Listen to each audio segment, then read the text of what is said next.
Hello students, कैसे हैं आप सब लोग। आज आपके इंग्लिश चैप्टर 3 की अगली ऑनलाइन क्लास है और अभी तक अपन ने the glimpses of the past chapter पढ़ रहे थे। यानी कि अपने देखो, आज़ादी से पहले एक 1857 में बहुत बड़ा आंदोलन फूट गया था। एकदम से धमाका हुआ था एक तरह से, ये मान लो। और एकदम से जो अंग्रेज़ों के ग़ुलाम थे भारतीय, उनमें लड़ाई हो गई। उनमें वो सारे एकजुट हो गए और अंग्रेज़ों के ख़िलाफ़ एकदम से लड़ाई छेड़ दी थी और चारों तरफ हंगामा मच गया था कि भारतीय अंग्रेज़ों के ख़िलाफ़ हो गए। तो वो लड़ाई कैसे छिड़ी थी उसकी कहानी अपन पढ़ रहे हैं। तो उसी में अपन भारत का इतिहास पढ़ रहे हैं कि कैसे अंग्रेज़ आ गए थे और उन्होंने भारतीयों को अपना गुलाम बना लिया था और भारतीयों की सारी कैसे उनका पैसा लूट कर ले जा रहे थे, ये सारा अपन पढ़ रहे थे। ठीक है। और कैसे अलग अलग कुप्रथाएं भारत में, जैसे अनटचेबिलिटी और जैसे छुआछूत और चाइल्ड मैरिज वगैरह हो गई थी, बढ़ रही थी। और कैसे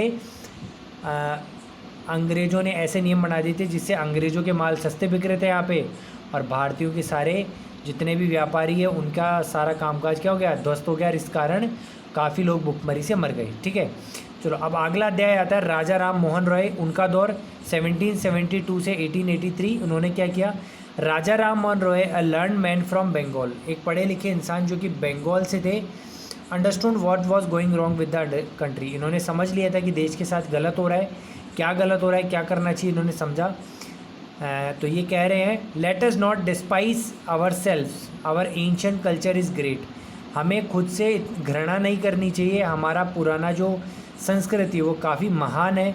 and we are capable of greater achievements, और हम जिस स्थिति में है उसको सुधार कर काफ़ी अच्छी अच्छी चीज़ें लाइफ में अचीव कर सकते हैं। यानी कि हम अंग्रेज़ों के इस गुलामीपन को ख़त्म कर सकते हैं। We must first reform our society, superstitions have been ruining us. लेकिन सबसे पहले हमारे लोगों को ठीक करना पड़ेगा, हमारे समाज को ठीक करना पड़ेगा। छुआछूत, चाइल्ड मैरिज और ये धर्म से कई जो अंधविश्वास फैला दिए गए ऋषि मुनियों ने, कई पंडितों ने, ऋषि मुनि तो खैर बहुत पुराने हो गए, कई धार्मिक लोगों ने जो अंधविश्वास फैला दिए हैं, ये हमारे देश को खोखला कर रहे हैं और पहले हमें सबसे पहले इनको ठीक करना पड़ेगा। तो इसलिए राजा राम मोहन रॉय समाज को ठीक करने में, लोगों की सोच को ठीक करने में लग गए।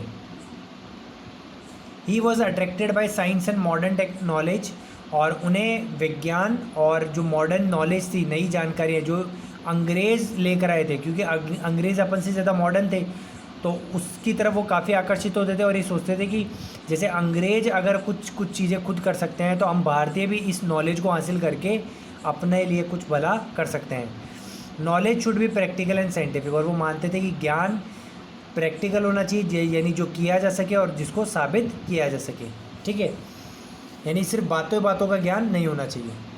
ही टोल्ड हिज वाइफ उमा, वो अपनी वाइफ उमा को कहते थे, cows are of different colours but the colour of their milk is the same. ठीक है। जैसे गाय अलग अलग रंग की होती है लेकिन उनका दूध एक जैसा ही होता है, वैसे ही अलग अलग ओपिनियन्स होती हैं अलग अलग धर्म की, लेकिन उनका एसेंस यानी उनका सार, यानी उनका जो बात वो कहना चाहता है वो सब धर्मों की सेम होती है। इसलिए सभी धर्मों का बराबर सम्मान करना चाहिए। He crossed the seas and went to England to see what made the British powerful there. He told them, वो जो भारत की कुप्रथा थी कि भाई विदेश नहीं जा सकते, आपका धर्म टूट जाएगा, तो उसको तोड़ते हुए वो इंग्लैंड जाकर आए ये देखने की ब्रिटिशर्स इतने पावरफुल कैसे हो गए। और उन्होंने वहाँ जाकर कहा उनको, अंग्रेज़ों को, कि we accept you as rulers, हम तो आपको राजा के तौर पर स्वीकार करते हैं, and you must accept as subjects, लेकिन आपको भी हमें सब्जेक्ट्स यानी प्रजा के तौर पर स्वीकार करना पड़ेगा। आप हमें प्रजा नहीं मानते, आपने हमको गुलाम बना के रखा है। But you must remember the responsibility a ruler ओज टू हिज सब्जेक्ट्स, और जैसे एक राजा की कर्तव्य दायित्व होता है अपनी प्रजा की रक्षा करना, वैसे देखभाल करना, उनको तकलीफ़ नहीं देना, उनकी तकलीफ़ों को दूर करना, वैसे आपको भी हमारी जो हम प्रजा है उसका ख्याल रखना चाहिए। लेकिन अंग्रेज़ों के ऊपर इस बात का कोई फ़र्क नहीं पड़ा। He started newspapers but the suspicious British stop them in 1823। उन्होंने कई लोगों में जागरूकता लाने के लिए कई अखबार भी चलाए, लेकिन अंग्रेज़ों ने उनको संदेहपूर्ण मानते हुए, यानी हमारी छवि को ख़राब करेंगे, हमारे शासन को कमज़ोर करेगा, ये कहते हुए उन अखबारों को बंद करवा दिया। चलिए, अगला किस्सा आता है ऑपरेशन 1765 से 1835। यानी कि अंग्रेज़ों ने ऑपरेशन दबाव डालना, भारतीयों को दबाना, उनको लूटना जारी रखा। But the British continue to oppress Indians. तो राजा राम मोहन रॉय जैसे लोगों ने कई उन्हें विरोध भी किया, लेकिन अंग्रेज भारतीयों को लूटना दबाना चालू रखा। 1818 में दे हैड पास्ड रेगुलेशन 3। उन्होंने 3 नियम पास किए 1818 में। Under it Indian could be gelled without trial in court. बिना कोर्ट में पेशी किए किसी को भी पकड़कर वो जेल में डाल सकते थे। ऐसे नियम, सख्त नियम उन्होंने बना लिए। All the British officers in India Drew big salaries and also make fortunes in private business. और जितने भी जो बड़े बड़े पद पे रहने वाले अंग्रेज़ थे जो भारत आए थे, उनको बड़े हाई अमाउंट की सैलरीज दी गई और उनको धंधा, अलग अलग प्राइवेट धंधे में काफ़ी फ़ायदे दिए गए। यानी कि हर तरीके से भारत का पूरा पैसा लूट कर अंग्रेज़ों तक पहुंचाया गया। By 1829 Britain was exporting British goods worth 7 crore rupees to India. और 1829 तक आते आते अंग्रेज अपने लगभग 7 करोड़ के सामान भारत में बेचता था। इतने पैसे सामान बेचकर भारत से ले जाता था। क्यों? क्योंकि भारतीयों को ये वही सामान खरीदने पड़ते थे, क्योंकि वही सस्ते होते थे। और भारतीयों के बनाए हुए सामान पे तो वो टैक्स लगा कर उसको बहुत महंगा करते थे, इसलिए कोई भी लोग उस सामान को नहीं खरीदते थे। ठीक है, आगे।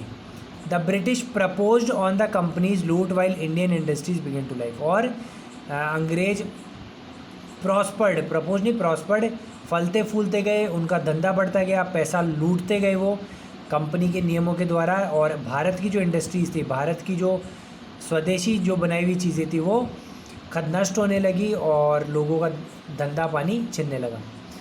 Governor general Bentinck reported back home. और गवर्नर जनरल जब वापस अपने इंग्लैंड चले गए तो उन्होंने वहाँ जाके बताया, the bones of cotton weavers are bleaching plains of India. यानी कि जो भारत में जो कॉटन बनाने वाले यानी कपास बनाने वाले लोग हैं, उनकी कपास से हम कच्चा माल ले रहे हैं और उनका सामान, उसी का सामान बनाकर उन्हीं को महंगा बेचकर उन्हीं से पैसा कमा रहे हैं। यानी कि जो भारत के किसान हैं वो इतने कमज़ोर हो चुके हैं, दुबले पतले हो चुके हैं, उनकी हड्डियाँ आ चुकी हैं और उनके कॉटन को भारत के मतलब सामान बनाकर भारत को ही हम बेच रहे हैं। यानी कि किसानों की बहुत ज़्यादा हालत बुरी हो चुकी थी। ठीक है, आगे आता है, अगला अध्याय आता है डिससेटिस्फेक्शन। यानी अब भारत के लोगों में क्या हुआ, असंतुष्टि होती गई। वो अंग्रेज़ों के शुरू में राज से तो खुश थे, भाई चलो विदेशी है, हम कुछ नहीं कर सकते, ये कर रहे हैं वैसे करते हैं। लेकिन अब उनकी इतनी बुरी बुरी नीतियों के कारण भारतीयों में बहुत ज़्यादा असंतोष पैदा होता गया। Education in India was Persian and Sanskrit. अब देखो, भारत में सिर्फ पर्शियन और संस्कृत में पढ़ाई लिखाई कराई जाती थी। अब 1835 में इंग्लिशमैन, एक अंग्रेज जिसको मैकोले था, उन्होंने कहा कि एक बदलाव होना चाहिए। We should teach the natives through the English language. हमें भारत के लोगों को अंग्रेजी में ही पढ़ाई करानी चाहिए। दूसरा अंग्रेज बोलता है, आई एग्री, मैं सहमत करता हूँ इस बात से। English education produced clerks to whom the British gave petty jobs under them. इससे क्या हुआ, अंग्रेज़ों की अंग्रेजी शिक्षा देने पर कई क्लर्क बन गए जिनको अंग्रेज़ों ने अपना नौकर चाकर रख लिया। Incidentally it also produced a new generation of intellectual. और इस तरीके से उन्होंने, अब देखो, उन्होंने तो सिर्फ नौकर बनाने के लिए क्या किया, उनको शिक्षा दी, लेकिन उससे एक अच्छा फ़ायदा ये हुआ कि कई बुद्धिजीवी लोग, कई बुद्धिमान लोग भी वहाँ से पनप कर आए, जो क्लर्क से ज़्यादा बड़े बन गए और जो ये सोचने लग गए, अब क्योंकि पढ़े लिखे हो गए, तो ये सोचने लग गए कि कैसे इन अंग्रेज़ों को यहाँ से खदेड़ा जा सकता है। ठीक है, तो अलग अलग लोगों की इस शिक्षा को लेकर भी अलग अलग थी। कई लोग कहते थे we must educate our brothers, हमें हमारे भाई बहनों को पढ़ाना लिखाना चाहिए।